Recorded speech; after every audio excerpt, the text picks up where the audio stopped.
Once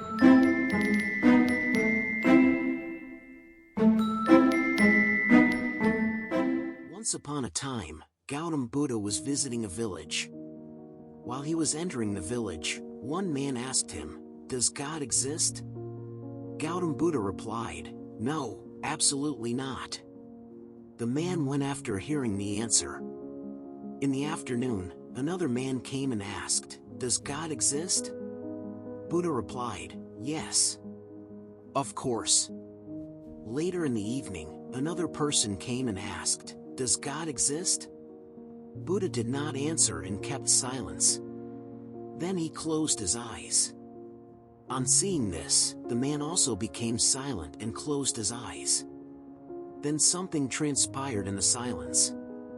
Then the man opened his eyes, with a smile and tears in his eyes, touched Buddha's feet and with a heart full of gratitude thanked Buddha and said, "You are the first and only man who actually answered my question." One of Buddha's attendant, Ananda, on seeing all this became puzzled as to what the truth is. So when Buddha was going to sleep, Ananda said, "First you answer me, otherwise I will not be able to sleep. You have to be a little more compassionate towards me too. I have been with you the whole day. Those three people don't know about the other answers, but I have heard all the three answers. What about me? I am troubled." Buddha said, "I was not talking to you at all. You had not asked, I had not answered you. The first man who came was a theist, the second man who came was an atheist, the third man who came was an agnostic. My answer had nothing to do with God, my answer had something to do with the questioner. I was answering the questioner, it was absolutely unconcerned with God. The person who believes in God, I will say no to him because I want him to drop his idea of God. I want him to be free of his idea of God which is borrowed. He has not experienced. If he had experienced, he would not have asked me, there would have been no need. The person who believed in God, he was trying to find confirmation for his belief from me. I was not going to say yes to him, I am not going to confirm anybody's belief. I had to say no. I had to deny, just to destroy his belief, because all beliefs are barriers to knowing the truth.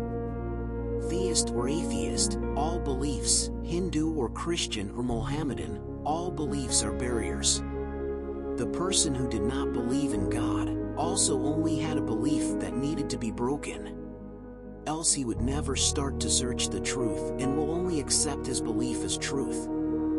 And the person with whom I remained silent was the right inquirer. He had no belief, hence there was no question of destroying anything. I kept silent. That was my message to him, be silent and know. Don't ask, there is no need to ask. It is not a question which can be answered. It is not an inquiry but a quest, a thirst. Be silent and know. I had answered him also. Through my silence I gave him the message and he immediately followed it. He also became silent. I closed my eyes. He closed his eyes. I looked in. He looked in. And then something transpired.